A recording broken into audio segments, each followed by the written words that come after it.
Bonjour à tous, nous sommes le mercredi 24 juin pour Bourse. Hier, comme je vous l'indiquais en temps réel, les marchés ont été dopés par les PMI, notamment celui de la France en début de séance. Donc, c'est ce qui explique cette forte hausse que nous avons eue à 9h15. Et derrière, eh bien, il ne s'est pas passé grand-chose. On est revenu faire sur le CAC un double top avec le niveau de vendredi, donc autour des 5000 là, sur le futur échéance juillet. Il y a actuellement 32 points d'écart. Donc, il reste pas mal de dividendes encore à détacher. Et on a eu un retracement en fin de journée, ce qui nous a permis d'acheter dans de bonnes conditions sur 4950.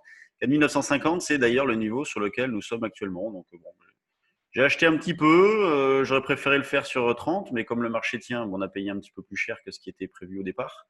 Donc 4950 dans l'idée de viser 4973, 4983, 4993 par exemple. Et bon, on n'exclut pas de faire des ventes non plus, hein, comme hier, ce qu'on proposait, une vente autour des 5000 avec un stop proche. C'est ce qui indiquait à nos abonnés trade du jour, ce qui a permis donc de profiter de ce mouvement-là, notamment sur le fond. Eh bien, on a toujours une tendance qui reste haussière et à court terme, on tend vers un biais neutre avec cette alternance de mouvements haussiers, baissiers, sans conviction. Et donc au gré de la spéculation, des news, ce genre de choses. À noter tout de même que l'Allemagne a procédé donc à un nouveau confinement, donc un reconfinement régional. Jusqu'à présent, bon, les marchés s'en tapent un petit peu, mais bon, c'est à mettre dans la colonne des indications négatives. Est-ce qu'il n'y aura pas un effet de contagion à un moment donné? Est-ce qu'il va y avoir de nouvelles craintes? En tout cas, bah, pour l'instant, notre scénario principal qui consistait à jouer un arrêt et un rebond sur 4007 a été parfaitement validé. Et maintenant, on envisage une évolution entre 4000, allez, entre 4009 et 5000 à peu près hein, pour arrondir les bornes. Donc, bon, on continue de travailler à l'achat. Moi, je l'ai fait un petit peu. Je continue dans cet esprit-là. C'est pas des grosses positions. On peut monter des stratégies à base de vente de vol aussi. Hein. Et justement, le fait d'avoir pris des décisions à 4007 en achetant des calls, par exemple, ça nous permet sur ce rebond-là de vendre d'autres calls. Ça, c'est des stratégies bon, qu'on voit en stage, hein, stratégies complexes. Enfin, complexe, non, c'est pas bien compliqué non plus. Hein. C'est de la vente de call spread, donc moi j'aime bien travailler comme ça dans cette phase-là. Sur le DAX, bon, ben, la zone d'achat proche a été faite aussi, hein, c'est les 12 400. L'équivalent du 4 950, c'est 12 400 sur le DAX, dans l'idée d'aller chercher 400, hein, cette zone, là, des 460, 65, ensuite 490, jusqu'à pourquoi pas 550 à 580 si le DAX rebondit d'une manière un petit peu plus violente. L'eurodoll, lui, a bien rebondi, donc c'est vraiment la satisfaction des derniers jours, enfin des dernières heures même, puisque le rebond s'est vraiment fait hier. Donc belle reprise, donc qui valide hein, la tendance de fond qui reste haussière. On était revenu en journalier sur les moyennes mobiles longues et puis on a eu une belle reprise derrière. Donc c'est parfait. Donc on cherche à acheter. Là ce matin on va essayer de le faire vers un 12,80. Ça serait bien pour ce début de séance. Dans l'idée de viser un 13,20, 13 et ensuite la zone des 1,1350, 60 pour un double top. Dans une optique un petit peu plus longue, ça peut être un 14,50 l'objectif. Sur les actions que j'affiche le bon espace de travail, le voici. Donc sur les actions, donc il y a de l'aspect, hein, il y a de l'intérêt. On arrive à trouver quelques idées nous sur le trade du jour. Alors hier on a proposé Poxel, ça a été un gros carton. Puisqu'on a payé autour des 8,40, 8,50 et on a revendu ce matin jusqu'à 9,20. Donc elle a fait 9,19. Hein, je considère que la résistance 9,20 est atteinte, donc c'est bon. Puisque là, je m'adresse notamment à nos abonnés sur le trade du jour.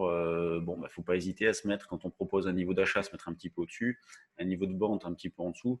On représente quand même une certaine force et on peut s'arrêter dans des zones. Donc, il ne faut pas hésiter à prendre une toute petite marge supplémentaire. Donc là, l'opération est faite, donc c'est magnifique. Hein, prendre, je sais pas, une dizaine de pourcents en à peine 24 heures, c'est génial. Là, ce matin, j'ai proposé une autre valeur. Sur les valeurs du CAC, on a Technip qui est pas trop mal, en double appui contre Signal. ST Micro, Renault Peugeot, donc l'automobile qui se comporte toujours plutôt pas mal.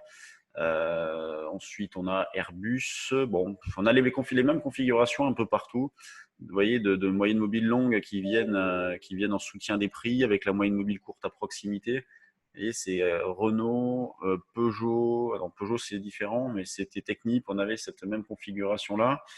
Total, la moyenne mobile courte est posée sur la moyenne mobile longue. LVMH, bon, c'est pas trop mal. Sanofi, un peu à la traîne encore aujourd'hui. Le volume sur le CAC, on est à 200 millions. Oh là là, ça fait peur, hein, 200 millions à 9h36, autant dire que c'est ridicule. Dans les valeurs qui bougent fort ce matin, on a Europcar. Alors, il y a une news, je crois que c'est Volkswagen qui est prêt à reprendre Europcar, je crois quelque chose comme ça.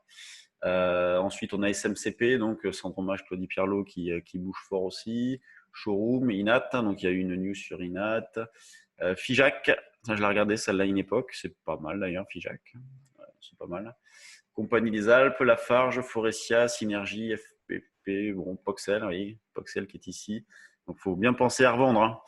Parce que là, voyez, on était à 9,20 tout à l'heure, 8,60 maintenant, ça va très très vite. Mais ce qui permet aussi de faire de jolis écarts en peu de temps, donc c'est bien. On n'hésite pas à acheter, on n'hésite pas à vendre non plus, on réalise des écarts. Et dans cette phase-là, eh bien, on navigue à vue avec, pour l'instant, des marchés qui restent bien orientés, sans aucune faiblesse, et des niveaux d'alerte qui sont un peu éloignés. Hein. Sur le CAC, on va considérer que tant qu'on est au-dessus de 4870, il n'y a pas de problème. En dessous, on aurait une première petite alerte intraday, avec pourquoi pas l'idée d'aller chercher 4007, mais bon, pour l'instant, on n'en est pas là. Mais il faut l'envisager. Vous voyez, il faut se projeter sur différents niveaux de prix, que ce soit à court terme ou à moyen long terme aussi. Comme ça, quand les marchés décalent fort, comme c'était le cas la semaine dernière et lorsqu'on est allé à 4007, eh bien, vous êtes prêts à prendre des décisions. Le plan est préparé, donc il n'y a plus qu'à appliquer. Allez, je vous laisse. Bonne séance. Et puis, on se retrouve donc demain pour un nouveau point sur les marchés. Allez, salut tout le monde.